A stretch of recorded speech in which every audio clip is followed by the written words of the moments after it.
was born in former Yugoslavia. I am born in Bhutan. My origin country is Iraq. I was born in village in South Sudan. And it was great. I mean, life was good. Parents worked, were happy, party a lot and work hard. And I was in a school at the time. I was happy, village life. Yeah. Parents. It's very good memories in my country. My father owned farms, cows, goats, The area is very beautiful. the river that flows, the scenic beauty, the structure of the land, and few very close neighbors. The people, they have very good heart. Village life was okay. And until when the civil war arose in the country. Then just suddenly, one state separated himself, the other state separated himself, and the wars began and people started getting killed. After that, many things changed. People were asking for their cultural rights, their freedom of speech, the democracy in the country, the freedom of religion. Massacres already happening and people being killed.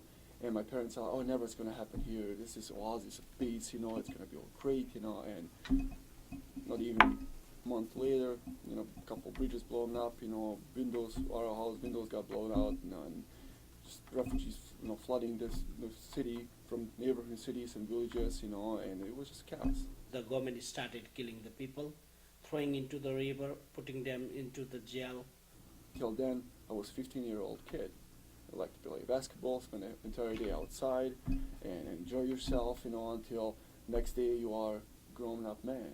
My father has to leave the country every evening, go to the forest, live whole night, come back to the farm, work for the day, go back to the jungle to save the life. One day I was in the village in the neighborhood, playing with the kids, child of that age, 6, 7, and in the village by culture, you would just play somewhere in the neighborhood and expect to come back later on. And then we find our village, being attacked, and it was kind of noise. Nobody knows what was going on, and there's a gunshot, and people begin to run. And nobody saw you as a kid anymore. They saw you as potential soldier, potential target, or somebody, can come out, in the front lines and fight. We ran, we couldn't come back. I was separated from my parents. What mattered really, you're going to wake up next morning, not being killed, and you're going to have some kind of food, not some fancy good food, any kind of food. That's what it totally changed. Your basic needs just went away. All the rest went away, just the basic needs stayed, and you focus on that. Most of the people start to sell their window to bring the food in their house. We were given 13 days notice to leave the country.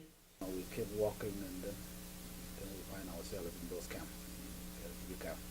We took a truck from the village to the border between Bhutan and India, and crossed the border.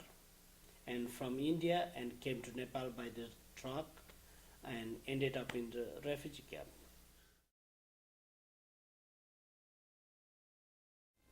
We must leave everything behind us. The refugee camp life was so horrible and miserable. Felt more like a prison or a military base. You get your ID. When you leave, you have to leave ID. When you come back, you got the ID. So you don't know who's in, who's out. With a barbed wire around. It was rough, like any life in a refugee camp. It is hard, and it depends for what I had before. The refugee camp was bounded by the fence, and we have to stay within the camp, not allowed to go outside. The food was expired food or about to expire, and it was sometimes mold and all kinds of other stuff. Not enough food, not enough shelter, not enough water. We used to take water from local stream. Not a good education, no enough clothing. I remember it was capacity of the refugee camp was 1,000 people. There were 5,000 registered in. Close to 100,000. We had no television, no electricity, no phone system, no internet system, nothing. We just had enough. We realized that it wasn't safe. felt a little fear again, going to the new place, or a place you don't know. Where's the Syracuse, I found out there was 7 different Syracuses in America. I'm like, am I going to the right place, I was so excited and very much glad to be here in Syracuse. It's more better than before. It was exciting. Yeah, it was exciting. It was fun. What I knew, it was from MTV, the TV and stuff like that, movies, that was the U.S. that I knew. I didn't know anything about Syracuse. Begin to talk about the future. Come 18, 19 by that time. So again, that going to America was good. That was fine. There was a great opportunity for me. It was April 20th, 1998. It was a rainy night. I remember we landed. Again, it was a bunch of people expecting a little, welcoming community in Syracuse. It's kind of like a friend moment and family moment. And the next day was the snow. People used to tell me that you're going to get used to it. You're going to get used to it. But it has been 10, 11 years so They're far. still not used to it. I'm not used to that. Not yet. The first thing, my health is not good when I came. They sent doctor with me. Came to US, started from very, very low level and grown up, and it's so much change. People from here, they smile and they welcome us, and they don't know us. This is the first time. The people are very helpful in this country. And really, we found very good people to help us to sit up the first time when we came here. I didn't know the language. I didn't have a car at the time, transportation. And what about turn? You have to drive, and nothing is close. The language is a problem. Because I don't know English very well, if you don't understand the word, how you can solve the question? I knew there is only way. That's the only way to sustain life in this country is to learn the language, And I forced as much as possible, reading, writing, speaking, and trying to speak to Americans, I go to TNT, I go to tax force, I attend almost all meetings, I go to city hall, and police department, everywhere, and I go to the markets. So everywhere I meet the people that I know, that I do not know, so it's so passionate, so welcoming. I was always the person to help, never ask for the help. But now I have to ask, and in this cases, a lot of cases, when we first came, beg people to help us because everybody's just so busy, I have my full-time job, I have my business store, I do community service, I like to be a sportsman, I have to take care of my family, home, my parents, and the community at large. So it's managing time is very challenging for me. I'm not with my family. This is very hard. We miss that a lot.